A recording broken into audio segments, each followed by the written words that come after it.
Seguro. De vuelta en Mesa Central por la pantalla del 13 en simultáneo, por T13 en vivo, por Tele13 Radio y todas nuestras plataformas, con el candidato presidencial, Harold Mayne Nichols. ¿Cómo está, Harold? Muchísimas gracias por la gentileza de estar acá. Buenos días. ¿Qué tal? Muchas gracias por la invitación. Digamos que es expresidente de la NFP, por decirlo así, ya, por poner un título, pero ¿es candidato presidencial?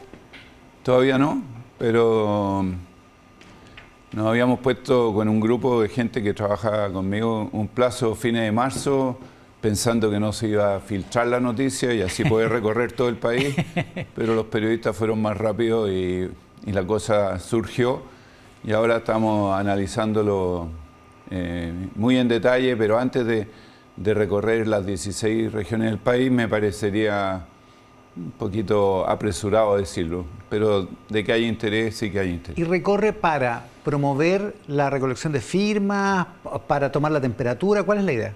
Para entender lo que la gente quiere, porque desde el escritorio es re fácil pensar lo que los terceros quieren. En cambio ahí, conversando con la gente, aprovecho de dar charlas, comparto el café, que siempre están bienvenidos, la calle, las autoridades con las que uno conversa y te dan a conocer, porque lo que me dijo, por decir, el alcalde de Coquimbo, difiere de lo que me dijo el alcalde de Coyhaique en cuanto a cuáles son las necesidades primordiales de ellos. Ya. Y, por ejemplo, no sé, en Coyhaique tú hablas con la gente de la gobernación y te dicen, sí, cualquier proyecto que en la zona central cuesta 10, aquí cuesta 15, para arriba.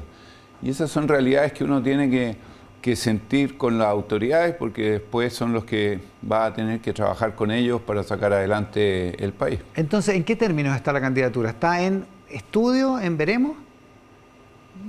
Está en un proceso de análisis profundo para poder elaborar un proyecto serio, que sea un proyecto que ayude a la gente y que además de eso después venga la recolección de las firmas. Pero te digo, mientras no recorra las 5 regiones que me faltan, prefiero dejarlo todavía en estudio. Recolección de firmas implica candidatura independiente, pero usted mismo contó que se ha juntado con presidentes de distintos partidos. ¿Cuál es el sentido de esas reuniones? Lo básico con lo que yo por lo menos crecí, el diálogo, el consenso, la moderación, la mesura, el trabajo en equipo.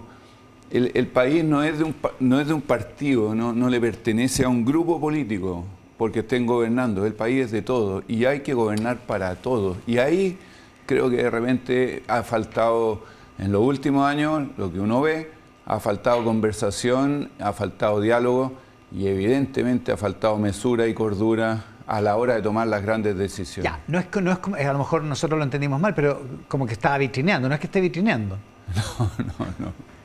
No, hace muchos años que no vitrineo. 37 años de matrimonio, ¿qué quiere? Que además vitrinee, no, ni una posibilidad. Ya, o sea, en la práctica, lo que está haciendo es hablar con los distintos partidos, pero no va a ir por ningún partido, porque no. En el Partido Radical dijeron que lo consideraban como una posibilidad. Claro, porque conversé con ellos dentro de esto, y después de que se supo he conversado con más todavía, porque me han empezado a llamar a mí por lo mismo, distintos movimientos o partidos. Y con todo, a nadie le he negado la oportunidad de conversar y gracias a Dios nadie me ha negado la oportunidad de conversar. Es decir, esa puerta del diálogo está. Con el Partido Radical hablé, no con su estructura ni con su... pero hablé con gente del Partido Radical y cuando salió la noticia, y se lo agradezco, ellos dijeron que sí, que habíamos hablado. Me parece que está bien. Ya, pero no va más allá de eso, es eso, es el hecho. Sí, es. ¿Y por qué quiere ser presidente? Porque siento que al país le falta algo que antes teníamos, esa unión, ese sentido comunitario, ese estar todos reunidos bajo una misma causa, y creo que eso se perdió. Y yo he tenido la suerte de poder gestionar y liderar 2 proyectos donde el país se sintió unido totalmente. El primero, el de la clasificatoria y el Mundial de Sudáfrica 2010, y después el de los Juegos Panamericanos. Y en los Juegos Panamericanos, yo creo, puedo estar errado, las encuestas también lo dicen, que todo el mundo sintió de nuevo que éramos el Chile que nos gusta, el Chile que queremos, el Chile nuestro. Ese es el Chile nuestro. Y lamentablemente duró poquito. Entonces yo me gustaría muchísimo que esa sea la gran fortaleza de nuestro país. Vivamos en el Chile que nos gusta. No duró mucho el vuelito, ¿por qué? Porque se difuminó. Porque ahí está, ¿cuáles son los síntomas que ve usted de que eso no duró?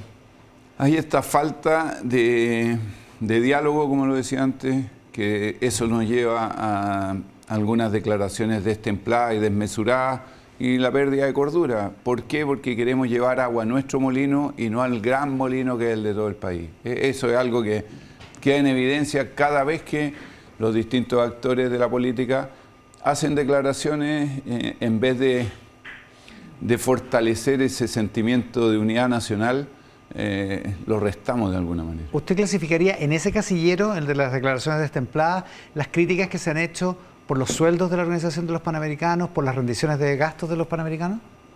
Sí, por supuesto.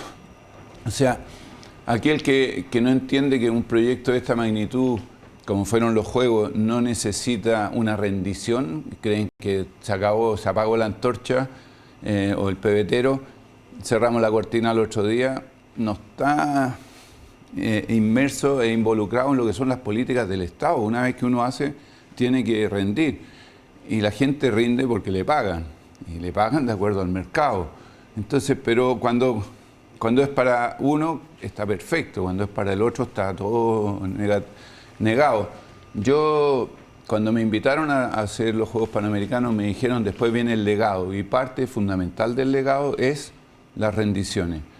Y eso tenía una fecha límite, que era fines de septiembre, nosotros la cumplimos, pero como los procesos son más lentos de lo que uno quisiera, me tuve que quedar hasta el 31 de diciembre en los Juegos tratando de acelerar lo más posible y ahí ya lo dejé. Ya. ¿Y ese proceso terminó o continúa? Porque en la práctica se extendió hasta noviembre de este año. Continúa, yo ya no estoy, pero claro, continúa. No es tan fácil, es una rendición muy compleja, muy burocrática.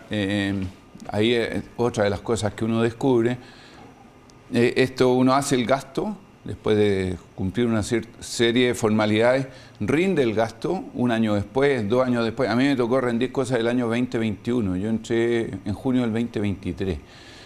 Rinde todo eso, viene el IND, que es la contraparte del Instituto Nacional de Deportes, te dice, mire, pero aquí me parece que falta este papel, todo de nuevo para atrás, vuelve a rendir, hasta que está todo al día, digamos. No es una cosa automática. Ya, el proceso no es automático y es más o menos lento y engorroso, como usted lo describe. Es bastante lento. ¿Pero usted descarta que nos vayamos a encontrar con una sorpresa al Desde final? que yo asumí no hay ninguna posibilidad. No hay sobregastos porque también usted asumió contra el tiempo. Cosas que salieron más caras para apurarlo. Eso sí. No, de eso no hay duda alguna. Ya. O sea, efectivamente se tuvo que hacer así. Yo asumí a 140 días de los Juegos y cuando tuve que tomar algunas decisiones porque de otra manera no se hacía, y evidentemente que si esto hubiera sido 2 años antes, la decisión habría sido más barata, pero contra el tiempo todo es más caro en todo, digamos, y eso, evidente que van a haber cosas que alguien va a decir, oye, yo habría podido vender esta pintura, barato, claro. En vez de a 1.000 pesos el galón, te lo puedo haber vendido a 500. Sí, está bien, pero cuando yo te llamé, tú me dijiste, no tengo. Porque también era el tema de los volúmenes que se requerían, etcétera. ¿Y lo mismo aplica para los sueldos? ¿Ustedes dicen son de mercado? Porque alguna gente se llamó a escándalo por algunos sueldos. ¿Salió qué? Alguna gente se llamó a escándalo por algunos de los sueldos. Bueno, está bien. Pero son totalmente de mercado. Nada que no esté. De hecho, el sueldo mío era 1 millón de pesos más barato más económico que el que estaba antes que yo en el cargo, digamos. Y así todo era una barbaridad, pero la anterior no era una barbaridad. Y además, claro, es un tema de quién lo recibe. Y además, en el caso mío, yo creo que fui el único funcionario del país que no recibió el reajuste del IPC el año 2024. Seguí con la misma renta con la que había entrado, a pesar de que el alza del costo de la vida.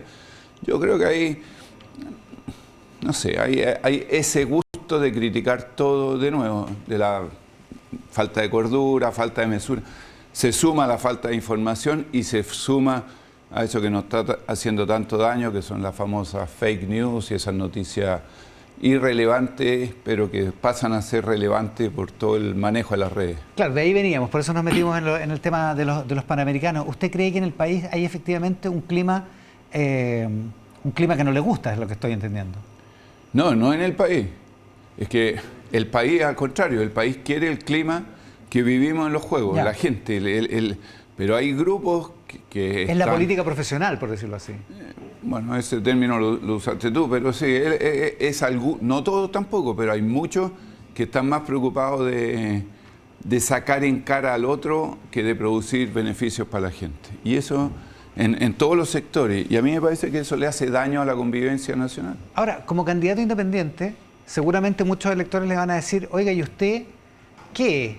¿Es más de derecha? ¿Es más de izquierda? ¿Qué es Harold Mayne Nichols? Fíjate que ha pasado exactamente lo contrario desde que salió la noticia.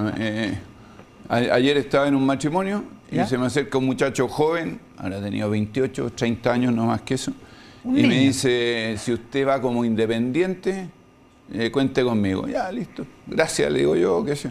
Al rato pasa y cuídese que los poderes fácticos lo quieren sacar. Eso es un chico cualquiera.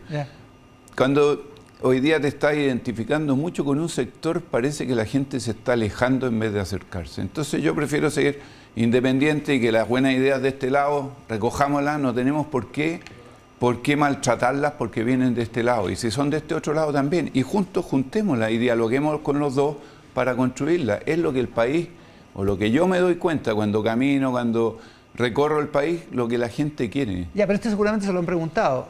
Cuando usted era presidente de la NFP, ¿se veía más cercano a Michelle Bachelet que a Sebastián Piñera?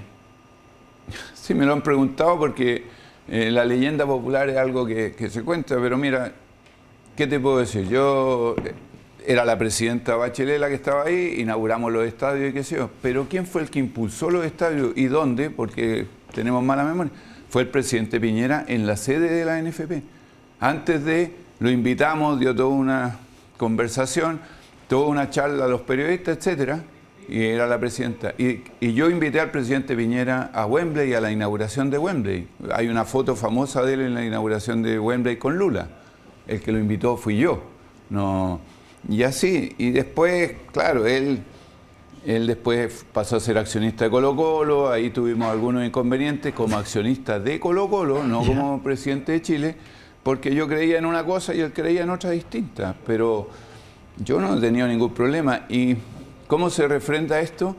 Voy a dos cosas. Cuando vino el momento en los Juegos, que esta es una idea de muchos, que el que más la agrupó fue Vladimir Mimiza, que juntemos a todos los presidentes del país que han estado involucrados en los Juegos. Primero la presidenta Bachelet que lo pidió, segundo el presidente Piñera que lo echó a andar, y el presidente Boric estaba en China, así que no pudimos, pero fue el ministro.